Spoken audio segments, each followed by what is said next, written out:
Down, stomach. We can't go and eat till Ray and Emma get back. Yeah, I know. Yeah, Mujika cooked them just right, too.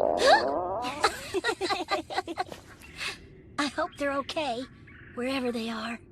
Sure, we could just leave, but without their food, they'll degenerate. Then they'll go after their own and start eating each other. And all their horror and suffering will be our fault.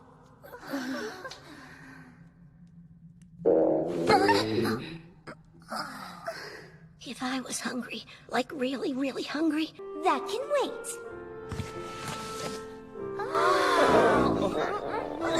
Jeez, I'm so hungry!